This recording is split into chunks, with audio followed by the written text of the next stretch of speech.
some of our own opinions to help you better understand the Illuvium ecosystem, what you should be looking forward to, and what you should understand as it comes to the future. TSG, how's it going, man? What's up, man? Let's get into it. Let's get straight to it. First off, we've got the leaks that I think everyone has seen by now. This is the Scarok leak, which has no sound.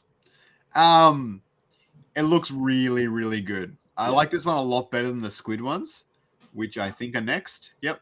Yeah. So we've got the Dark Hollow Squiz. So do you know what the difference is with the eyes? No, not quite. So the Scarok, you can see the hollow doesn't touch the eyes, whereas the squiz actually, the hollow affects the eyes.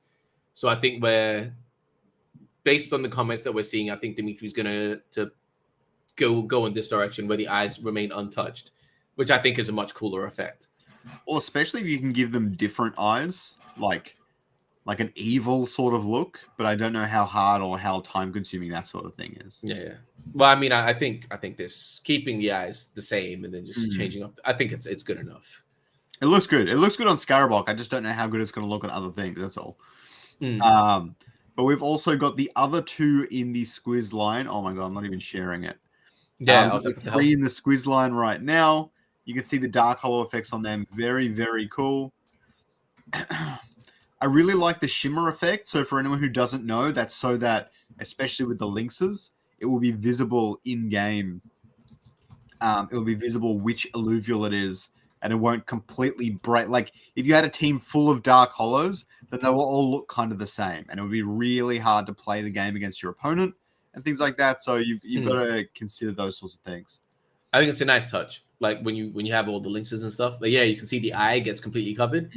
I can look way better. But I don't even know how much extra work that's going to be for Dimitri to just exclude the eye. But yeah, I'd hope since it's a separate object, you could exclude it in the way the object tree works, but I'm not sure. So the next one we've got here is Chubby Arwen, I'm going to say. It shows a lot of the character customization options. I didn't even know that we're going to have character customization. Honestly, I've never really cared about character customization all that much personally. So really, I would not have missed it if it wasn't here. Are you serious? You don't care about it? That we're going to have some sort of multiplayer features in the future, then it's definitely nice to have. I love it was something that I brought up even before I was a team. I don't know, I can't believe I'm the one that's saying this, but whenever I'm playing a game, I like my character to be brown. Like it makes it feel like it's more like me, right? Like the worst disconnect is me playing like as a white character. It's just like, bro, it's not me. I don't relate. Let it look like me. That's all I care about. And I think it's a small thing, but I think it's actually a pretty valid point for like a user experience. Sure, I'm not going to assume I know what that's like. I don't really care about character customization in general. Actually, some of my favorite games have been when I've played a set character. Think like Assassin's Creed series where you're playing a set character, or like Monster Hunter and stuff like that. Yeah, I think the different, like for example, I just noticed Dimitri's in the chat. I think there's a big difference between a game like Star Wars Fallen Order, Jedi Fallen Order or something, where there's a set character in a single player game. It's like, okay, this is the person you're playing as. You can understand that. I don't care whether he's white, black, yellow, brown, or purple. It doesn't make it's the character. Whereas if you are playing a character where you must be role playing, I think that's where it does play a part. Like if I'm playing Zelda and I'm playing Link, I'm not going to care what color he is because it's Link. Whereas if I'm playing something else like Sims, like you generally make, I don't know if you didn't or not, but I generally try to make the character look as close to me as possible. I've never actually played Sims, not really. That's I played it once when I was a lot younger, but I never really blame him in chat, guys. How did you not play Sims? That's insane. So we can see the new hyper effects. It's a lot more clear where the hyper is going to give to your alluvials. And then as we can see in these other videos, you can see when the hyper activates. And I think they get like a purple tinge around them from the hyper effect. I get the red. I think they're, I don't know if Dimitri is still watching and he can give us clarity, but I think they've like settled down on a specific color. I might be wrong, but I think with this, they're just trying out the different colors, but I could be making that up. So definitely not my department. But I love it. I love the aura. Like you can see this one has the purple aura. Yeah, I think the Super Saiyan aura is insane, man. It's gonna be so much more obvious that something is hyper, and it feels so much more impactful that you did something right in terms of counterplay. You're gonna feel like, oh man, my guy just leveled up. Like I think it's huge for the user experience there. I think it's way too over the top right now. Of course. But yeah, any sort of indicator, and I'm happy with it for sure. Yeah, I really like the attack animation of the moth, though. Just point that out. All right. I think Hyper needs. Yeah, I'm very excited for the future of Hyper. I think it hasn't been as optimized. I'm trying to pick my words very carefully. It hasn't been as optimized as it could be. So yeah, very very excited for the changes coming with the VFX, the things like that regarding Hyper. As soon as we started seeing the dark hollows and hollows appear in the Discord, a big question that came up was, how far reaching is this? Are you going to see them in game? Are you going to see them in the overworld? Are you going to see them in the arena? And Nick answers that, yes, you're going to see them all in game and all the rest of it, but you are also going to see unique NFT cards for the Alluvials with the unique hollow and dark hollow asset cards on the Alluva decks as well. And already, when you go through the Alluva decks and you see like hollow Alluvatars, they are very, very cool. These things are going to be even more rare, and they're going to look just as sick. I'm very excited to see hollow Alluvials on the Alluva decks. 100%. Not much for me to add there. So the next thing here is we're going to keep driving this point home with the Battle Royale. Whoops. A Battle Royale makes use of all the weapons, armors, and regions. They're making it very clear that a Battle Royale is coming at some point, or at the very least, the team is very excited to build out a Battle Royale at some point. Honestly, I would personally be steering away from a Battle Royale unless it's super easy to produce for one reason. The only other Web3 competitors in this space right now that have some half-decent product or a half-decent team are all building Battle Royales. And so, do you really want to, like, compete with that head-on, or would you rather just destroy a different set of competition that's not particularly strong right now? You know what I mean? That's a very good point of view to have, I think. Yeah, absolutely. And I think even so, if you're looking at the biggest games in the world, I mean, Fortnite is up there, obviously, right? So one, you're not only competing with Fortnite, but then, like you say, in our space of the Web3 gaming industry as well, you're competing with, like you said, that the most reputable games are looking to be building battle royales, whether that's an extraction shooter or something like. Is that really the next step you want? I don't know. It's definitely not what I would be putting my money on, but yeah. To play devil's advocate against that, though, the one redeeming factor I think it does have is if you can incorporate the Alluvials in really interesting and innovative ways, then you could make a battle royale that's actually really interesting and quite different to everything else. Now, obviously, the benefit to making a battle royale is we already have all the assets, but imagine if you put a battle royale out there when Alluvials were roaming, and maybe you also have an Alluvial companion or something. I'm running around with a Ramfire, and the Ramfire is helping me out in one way or another. You know, like that sort of thing is something that's never been seen before. Obviously, it would be very difficult to produce, but if that were possible, then I would like to see that happen for sure. Yeah, my thoughts are let's get the game out. let's get to open beta before we have these conversations. Oh god! All right. This next one is a really good thing. Nick lays out all of the key deliverables to open beta. All right. Now, this is really good because this is what I'm talking about in the title of this video with that clickbaity title about Illuvium is closer than you think. This is pretty much all they have in their way from how I'm reading it. There's a little bit more we'll talk about as well. This is basically all they have in their way when it comes to getting them to open beta. All right. So backend complete and front-end integration 50% complete. So passport integration is basically finished. Fuel exchange, blockchain complete. Basically, they're just hooking up to the Web 2 stuff on the backend, Alluvadex, that sort of stuff. Right? And then probably some front-end as well. Open beta collections. He says it's trivial. I'll take his word for it. They deployed blueprints pretty easily. Arena gameplay improvements. This might actually be one of the bigger things. I know there's big overhauls that might need to happen to make Arena a lot better than it currently is. in terms of gameplay and replayability. I think Overworld. just to jump on that, I think people. I'm trying to word the man. I'm trying to word things so carefully these days. So yes, I agree with Nick where we need gameplay improvements and balancing. That's a no-brainer. That's obvious. The good thing is that we could, in theory, if the rest of the things were all linked up, go with Arena as the product as it stands to open beta. It does what it's supposed to. Is it the best that it can be? Has it reached its potential? Definitely not. But as it stands, is it open beta ready? The gameplay wise, it actually is. So yes, I agree with Nick in saying that. And I think again, we need to have that conversation of, do we need it to be perfect before we put it out, or are we okay to develop as we go? Because we are going to be releasing in an open beta. And I want to keep driving home that narrative that we are in a beta. It's going to be launching in an open beta. It's always going to be a beta where changes and improvements are coming. Yeah, for sure. It's going to be, it's definitely launchable in its current state. I would like to see at least one decent shake-up before we go, if we can. And I'm with you.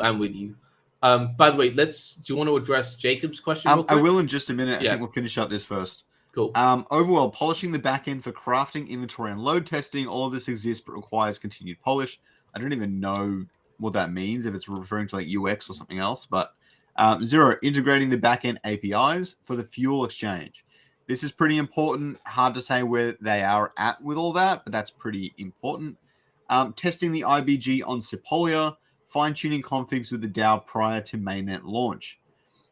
Very, very exciting. Well and truly on the home stretch. Absolutely. Maybe we get a launch at the end of January. Like, if they're really that close, I'm just messing. Chill. All right. So this question here, a bit late to stream, got a question. When Illuvium launches Q1 or Q2, will people playing the game and landowners be making money from the game? That's a good question. Will people playing the game and okay, so there's two questions. Will landowners be making money from the game? Okay, I'll let you take it. So I'll leave it on screen. So the first thing of that is the stakers of Illuvium will be making money to some certain extent, right? As soon as revenues generated by the DAO will be distributed to stakers, 95% of it. So they will definitely be making some sort of money depending on the success of Illuvium. Landowners will be making 5% of in-game revenues. So basically all the money spent on Overworld, let's say, as a minimum, will be going to landholders in one way or another. And then the people playing the game. Now, there's no guarantee that people playing the game are going to be making money. But in theory, in the early stages of any game like this, especially with the NFTs, there's going to be a high demand for people buying things so they can fast track their progress to the end of the game as soon as they can.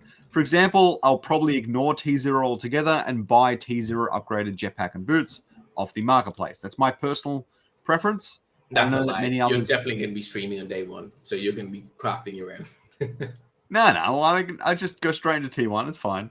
Well, I'll get some alluvials and T0. Oh, I see what you mean. So you're going to go straight into right. And then just buy the boots and stuff later. Yeah, that makes sense. There's going to be a wide range of players. Now, is some people going to make money? Yes. For how long are they going to make lots or little amounts of money is anyone's guess, right? It's really, there's no guarantee on that. But landholders and stakers are going to be making some amount of money based on revenues that the game generates. The main objective is play the game because it's fun. If there's anything on the side, it's a bonus, but yes. Yeah, if you don't enjoy the game, maybe don't play it. It's going to be expensive for some people to play in the long term, maybe. We don't know. I do hope that the free market balances out the cost of different things in the game as quickly as possible, but I don't know what's going to happen. No one does. I think it will, man. I mean, if you look at Illuvitas as an example, you can see some of the more common stuff like Atlases drop in price really, really quickly. Like, I think it's super affordable. So, yeah, I think if we kind of see a similar kind of thing there, I don't see it playing out very, very differently. Yeah, for sure. So it's hard to tell. All right. So the next one we've got is actually one of my favorite leaks of today, is the new Illuvium Beyond art.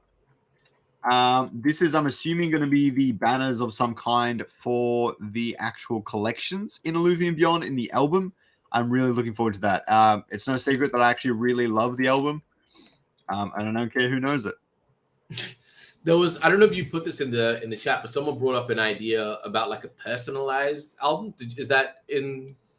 Oh, I was the first one to tell Nick that, and I told him that over a year ago, I think. Dude, we were in that call together. I remember exactly because I was outside lining up for like COVID tests. I still remember that. Yeah, because I was saying, like, we were both saying even back then that it would be a cool idea if someone had like a bunch of hollow Ramfires on one page, like the same way Pokemon cards, right? You'd have all your shiny things on the front page.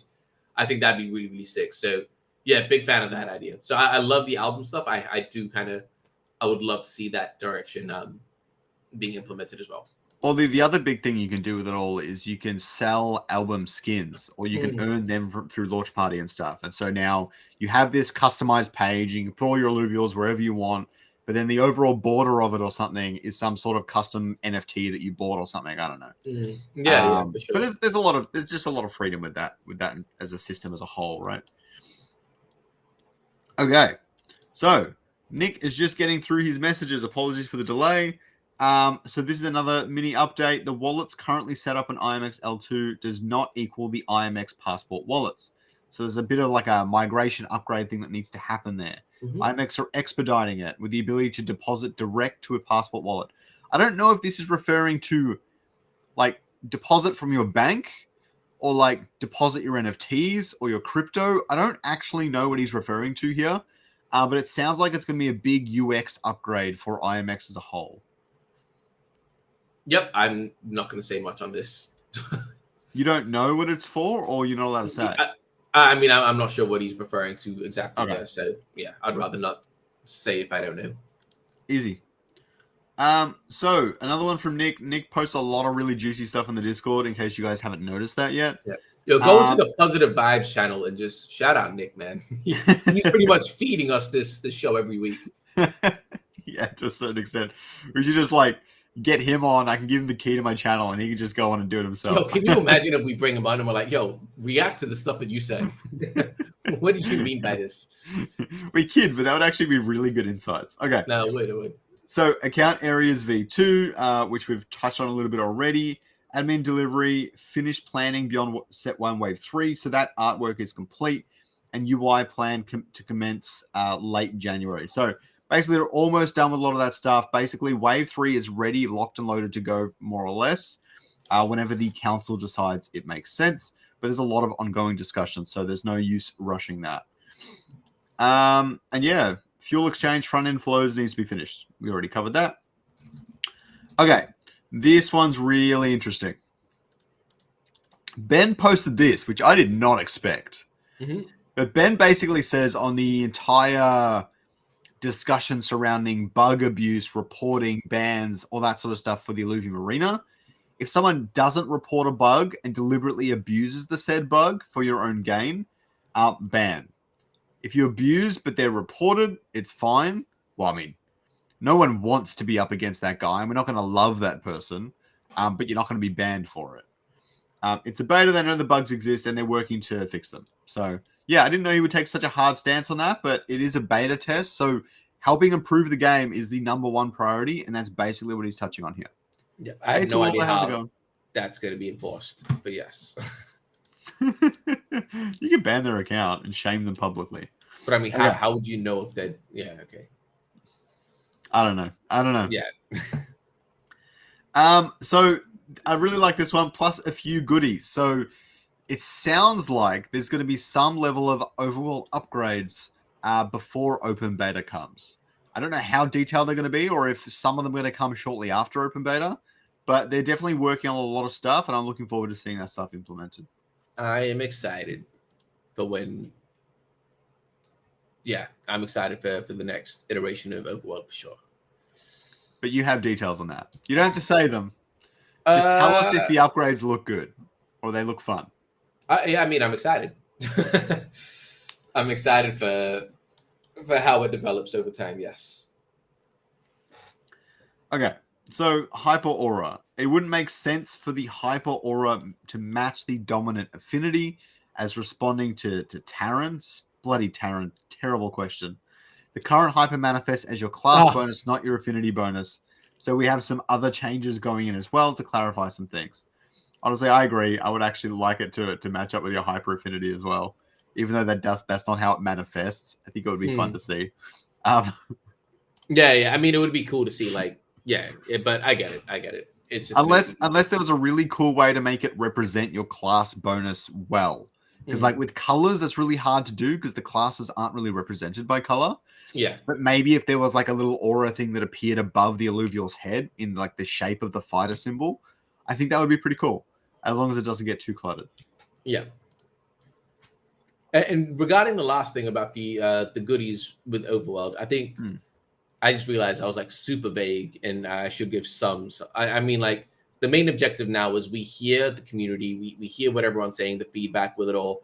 And the main objective is to improve the UX, right? The user experience there. I feel like that's my go-to answer with a lot of the topics today is UX is a priority for us.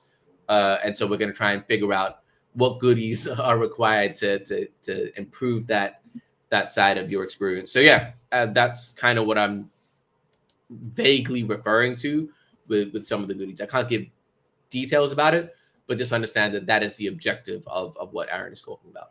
As long as you guys don't have that over encumbered crap, I really don't care. I'm getting really sick and tired of games being like, you have a storage limit. You've got to go back to base, put all your shit back, go back in, go back to base. I hate that. It's starting to drive me mental. At what point is this just a chore? Make it a game again. You know what I mean? Yeah. I think Illuvium solved that with their first fix. They solved that with their first fix where everything was like easy to deposit into your thing. Really, the only thing you need to manage is which Alluvial is going to bring with you. Obviously, it's a very important gameplay aspect that you can't bring 20 Alluvials at once. And so I think they've done it really well. And it makes me really happy to see that they're focusing on fun UX for the player. Yeah. I don't know why anyone includes the encumbered thing anyway. Like, there's always a work around it, and it just feels like an extra step that's added for I don't know what. But yeah, no, that's no. Yeah, you just start modding the game, right? It's really annoying. Anyways, this one here, if you want to speak on this quickly. Hype AMAs start soon. Why? Jesus, what's coming up for Hype AMAs? When did he say that? That was 2 days ago. Yeah. So, Scarok, I'll speak to you about that. We'll set something up again. I know you had one recently, but I'll speak to you about that relatively soon. Yes, I am in the process of setting up another AMA run with Kieran. So if there's any channels, anyone that you'd like to see speak to Kieran, I mean, ping me in Discord and let me know who you want. If you want to see Kieran with, if you haven't in with them already, I mean, that makes it even easier. But yeah, I'm going to be doing an AMA run with Kieran. Save me because it's going to be a lot. It's going to be a lot. He's got a lot that he wants to say, man. I think he's okay. What I think us on the marketing team and everyone on the team, we're realizing how close we are to the finish line right now. And I say finish line, no, it's not really a finish line. It's like the light at the end of the tunnel, before the next tunnel. But I think open beta, we can all kind of smell it. It's all like around the corner, and I think Kieran is he's just feeling it. Like, we saw the reception with PvP, the initial reception. We're seeing the feedback now about how we need to improve. Like, that was the purpose of the beta. And there's so much more that's coming that I think, players are there's a lot coming. There's a lot to be hyped for. So yeah, absolutely. I'm very excited for that. Yeah, well, I mean, I don't have a whole lot more questions to ask. I'm really hoping for more information on PB4, where they're at with open beta and even launch dates and things like that, and the cinematic before I have a whole lot more questions to ask. So I'm hoping there's leaks and things that are coming out, or some interesting details on Overworld upgrades that can be shared. There should be a couple of things, and I'll try finesse Kieran to leak what he can as well. I'll see how that goes. But otherwise, I'm happy to work with you on some of the again, because I know what Kieran wants to be talking about. I can talk to you about some of the stuff and really start, because I think there's a lot of things that you asked that were really good in the last AMA, and there was a lot that was unasked. So I think I'm happy to work with you on that one and really get the most out of it, even if we bring them on together, right? Yeah, Chico, man, I wouldn't even lie. I've tried. He's on the list. I'm going to get Kieran to reach out to him directly because that is one that I've been trying to reach out to for a while. I know he's a big fan of Illuvium. He's been around for a long time. Yeah, that's at the top of my list. At the top of my list. He's probably top 3 in terms of respected people in the crypto space, I think. Yeah. No, 100%. He's on the list. So anyone that you know, just hit me. Chico for the win. If you want Dimitri to do an AMA with Kieran, we can set that up in the town hall or something as well. I know Dimitri would be very open to that. To talking to Kieran. Yeah, just asking questions and doing an AMA. I think Dimitri would be very excited to be Scarok for a day. That'd be pretty fun. All right, so the next one we've got here is the Arena Hotfix. They fixed Techno Leecher. There's nothing more to that story. Nothing else happened in that hotfix, just so you guys know. The next one is an adventure through Web3 gaming organized by ETH Lizards. It's actually really funny. I was in the Wildcard Discord talking to some people briefly for something. And that's when the announcement dropped, and it dropped in their announcements as well. I'm like, oh, Wildcard and ETH Lizards are doing a partnership. And then I came to Illuvium and I'm like, oh, they're doing a big thing across all of Web3. Yeah. Which is really funny. But Mystery of the Nexus scavenger hunt starting soon. Teams 1 to 5 members, and registration is coming soon. I am looking forward to this. I know we're going to be organizing as many teams as we can within Wildfire, at the very least. And I'm looking forward to getting involved with this.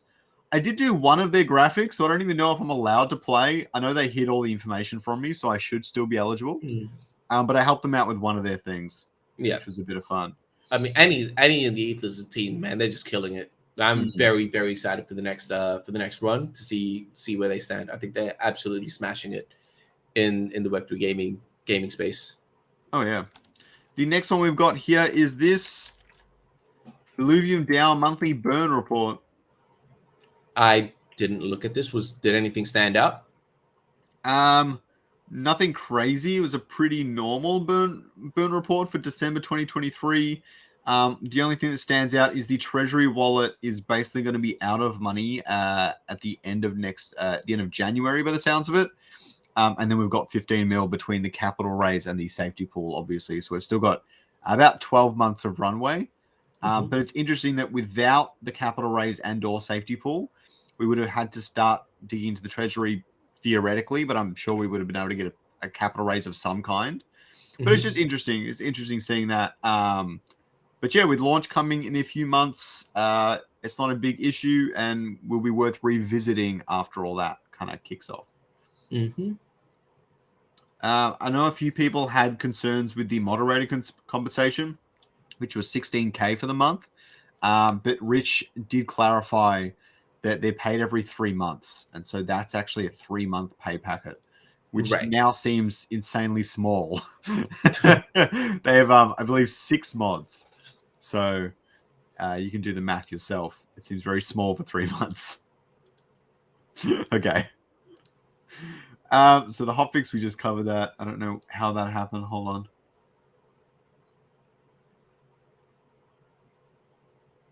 Okay, I wasn't supposed to show the hotfix before. I think I was supposed to show that Beyond ended. No, I have no idea. Anyways.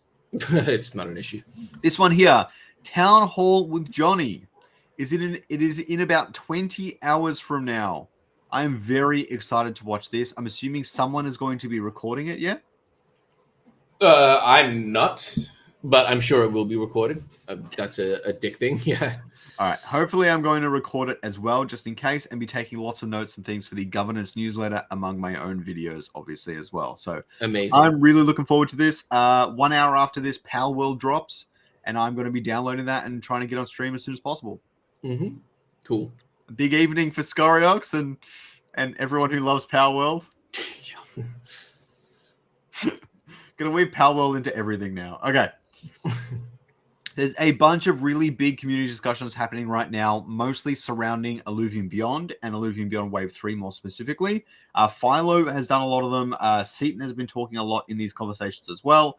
I have read through quite a few of these discussions, but I'm going to give quite a brief overview. It's a bit hard to do the discussions justice since they're so detailed. Interesting. Yo, what's Seaton been saying? He's just mostly been presenting good ideas and things like that. He's not necessarily like, I really, really want this. He's just like, I think this is a good idea, and this is the idea I propose to change, or here are some other options and things like that. It's just been healthy discussion all around the past few days, in my opinion. At least in these community discussions. In some of the general chats and stuff, it's been a bit more heated, I think. Yeah. I see Alexa a lot. I don't see Seaton in that chat at all. Am I crazy? Maybe I'm thinking Alexa. I swear I saw Seaton at 1.2, though. He might be in one of the other ones. Yeah, it's probably in another one. But yeah, in that one there, it's Alexa. I was gonna say, yeah, this one's Alexa. Yeah. They've both been around. They've both been giving really good feedback. Yeah. So this one here is basically 2 separate leaderboards for Illuvium Beyond. There's been a lot of discussion surrounding it, but the idea for this would be that you'd have the one leaderboard where your total collection score is 100 ILV distributed, and then like for the current wave, or there was discussions for all the waves, there'd be 50 ILV distributed to all of them on a weekly basis. So anyone who's coming new into the ecosystem for the start of wave 3 can be like, I really like this project. I want to buy a bunch of wave 3 Illuvatars, get really high on that leaderboard, and earn some ILV weekly for participating in the ecosystem, and eventually work my way up to that. The other things discussed have been like disc rewards, which I think would be really, really good. At first, I was like, are you going to dilute the disc supply? But then when you run the numbers and do the maths, it's actually really conservative. Like, if you gave one standard disc to 100 people every week, it actually doesn't dilute the supply basically at all over the course of a wave. So that would be really cool as well. Yeah, I mean, I'm not opposed to the idea. I'd need to think about it a little bit more and check out both sides. But yeah, I mean, it from a first glance, the idea holds merit. So yeah, interesting. Keen to see how this one plays out. Well, what's the current consensus on it? Like, can you scroll down and see the thumbs up and stuff? For which one, sorry? This one, the leaderboards. Yeah, it's currently a lot of upvotes. Yeah. So yeah, interesting. Keen to see how this one plays out. Yeah, the only tricky thing is I'd like to run the numbers on if you were to keep adding ILV in every future wave and stuff. Our Illuvium, would you project the Illuvium Beyond revenue to outweigh the money you're taking out of the only way I could see it working is having the main leaderboard and then the current wave. So you wouldn't have one for wave 2, wave 3, wave 4. It would just be whatever the current wave is. That's it. And then once wave 3 is done, it's wave 4. Once wave 4 is done, wave 5, so on and so forth. That's the only way that I can see this, because you can't just stack it indefinitely. Wave 1, wave 2, wave 3, wave 4. That's just an infinite. Like, that just doesn't make sense. Yeah, my only concern is that you don't actually fix the problem that way, because what happens is your newcomers are able to participate for one wave, then they've got to keep whaling in to keep participating, and you end up with the old system where everyone who just spends money on every wave is going to be earning all the ILV, which is what some people have concerns with. So you don't really remedy it that way. But at least it gives a bit. Yeah, it gives newcomers a chance every week, whereas currently it's just, if you've been in early, you're probably going to be the ones in those positions, right? So yeah, I think it does achieve its objective. So the other thing is that maybe you add a system where you can only participate on one of the leaderboards. And so your whales are all earning money from the big leaderboard, and then their wallet isn't participating in the wave 3 leaderboard. And splitting wallets won't really help them. No. I don't like that. Fair enough. People are just trying to make things as equal as possible when it just doesn't need to be. Okay. So this one's really interesting. Okay, because I both like and don't like it, and I really don't know where I stand with it, if I'm being honest. But let me cover this off. The big thing here is generally a general change where it would be like 5 months with a 1 month interval, or even like a 3 or 4 months with a 1 month interval. And the idea would be that you would have 3 months of an Illuvium Beyond wave, and then a 1 month break between waves, and you kick off the next 3 months or 4 months or 5 months or whatever discussions kind of lead to, right? And where this gets weird for me is Illuvium Beyond is very much intended to be a product that anyone can go online and buy at any time. No down periods, no nothing like that. But But at the same time, there's some really interesting points for why a break could actually be really beneficial. Now, there's other things going on in my head where maybe at the end of wave 2, you then add 2,000 discs, and those 2,000 discs are still on sale for as long as people buy them until that runs out, and then you kick off to wave 3 or something like that. I don't know, but it's a really hard one because there's good reasons for both. Maybe a 2-week break would make a lot of sense in itself as well. I think that would be fine. Yeah, I will not comment on this one. Oh, you're gonna love this one. I'll leave it. I'll leave that to like the community and stuff. Obviously, I've got my own thoughts, but at the end of the day, it's going to be the council and the community that decide how that plays out. I just hope that they make the right decision. You ready for this? Yeah, let's go. Recognize alpha discs for what they are, first editions. Basically saying drop the premium, hard cap on price, on quantity. It's like if a disc costs $3, an alpha disc costs $3, and there's only 1,000 available to be minted or whatever it might be. I'm not going to bog you down with the specifics because even Philo wants to kind of figure that out himself anyways. We've had this discussion. I know we've been advocating for this for a long time. I told him that. I think he knows. Yes. We've had this discussion, and I've actually changed my mind, to be completely honest. Like, now that we're 2 waves in, it's fine. Like, it is what it is. It's the exclusive product. Like, it's not the direction that I personally would have wanted. I would have wanted it just to be a first edition. But after 2 waves, you can't you can't. I just don't think it's right to go and change it. Potentially making that a thing in set 2, potentially. But for the rest of this set, I think we stay by the product as it stands is the exclusive version. So I'm like, if you don't want to get alphas, you don't have to. Like, it's not, I don't think it's as big a deal as people are making it out to be. Yeah, I agree to a certain extent. I'm not really sold on either idea too much. I would actually really like the quantities to be reduced. And so alphas become highly limited and highly scarce. And what's beautiful about that is they'll have quite a decent amount of volume on the marketplace then because there's not much supply. Correct. And the secondary royalties would be quite good. The last one that we did was unlimited for 24 hours, correct? Yeah, I like that. I like that. I'm not against that. I like it. It's just really bad in a low volume environment. And it's maybe equally, it's maybe even worse in a high volume environment. It's tricky. The problem with having a limited amount is time zones. If we just say there's only 500, let's just say theoretically, and we put it out in Australian AM time, the Europeans are just going to miss out completely unless they're going to wake up for it. Is that really what? I don't know. Like, if we're all going for equity and equality of opportunity, is that really the way to do it? I don't think so. Well, I mean, you could split it up. You could split it up into 2 time zones if you wanted to. I mean, like, so then we're just this is what I mean. We're just adding so much complexity to make sure everyone, like, the world just doesn't work like that. Like, it's just, yeah. I think 24 hours unlimited makes sense with the current system. In the current system, I think it's completely fine the way it stands. Again, I'm not hard sold on any idea really. But yes, we've got the last topic today, and I haven't actually read through this yet, but I thought maybe we could go through some of them. Is the Illuvium Zero town hall questions for Johnny have started being posted, which is very exciting because I know that the landholders really come out to play when it comes to anything regarding Illuvium Zero. Yeah, they are one of the most, I don't want to say the most outspoken parts of the community, but they're one of the most active, if my YouTube is anything to go off at the very least.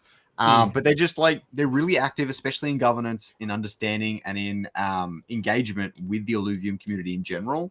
They are one of the most active, followed by maybe high elo arena players, and then beyond participants. But like the landholders, they're here. So here are some questions submitted. Balancing changes. Sounds sick to me. I like it. Quality of life updates are coming. Okay. Blueprint minting. I don't know. These are questions, by the way. You said that like a statement. Did quality of life changes. Yeah, you said quality of life changes are coming. Yeah. And that's a question. Are they coming? Additional variants of blueprints added. Will they be added in the future? Hope not, because we reserved that for other areas of the game.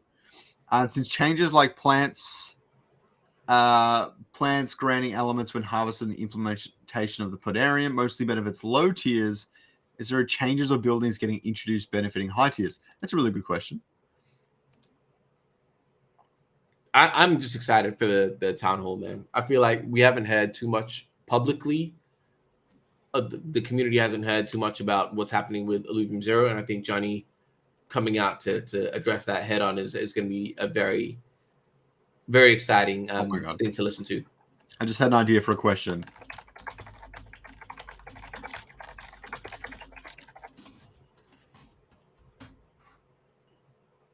Cool. That'd be so cool. Yeah, that's all I had. Is there anything else? Is there anything you want to talk about before we wrap this up? No. I think the biggest thing again is like if anyone wants Kieran on AMAs and like on a specific place, ping me in Discord and tell me who you want it to, and I'll see what I can do there. I do have something. It's gonna be a fun week coming up, I'd say. I think. Yeah, Inferno. But yeah. Don't forget to go register for the Inferno, which is happening in 2 days. Get to it. It's gonna be a good tournament. I'm looking forward to it. And then the one after is gonna be a $1,500 prize pool. Swiss rounds. It's gonna be really, really good. And we are currently investigating even more thoroughly the potential for team lists and things to add to the Illuvium Inferno. So I'm looking forward to that as well. Yeah. So yeah, really excited we're working on it all. We're working on it. Don't worry, guys. Cool. Don't worry. Cool. Awesome. But Awesome. yeah, thanks for joining me. Thanks, community, for showing up, watching this, and getting to better know the Illuvium ecosystem, get up to date with news. Don't forget to tune in for the next town hall. I'm really looking forward to it. I think it's going to be really good. It might be the first ever town hall not only Johnny has done, but we've done for upcoming features and things for Illuvium Zero. It might be the first time. It is long overdue. Should be good. Have a good one, guys.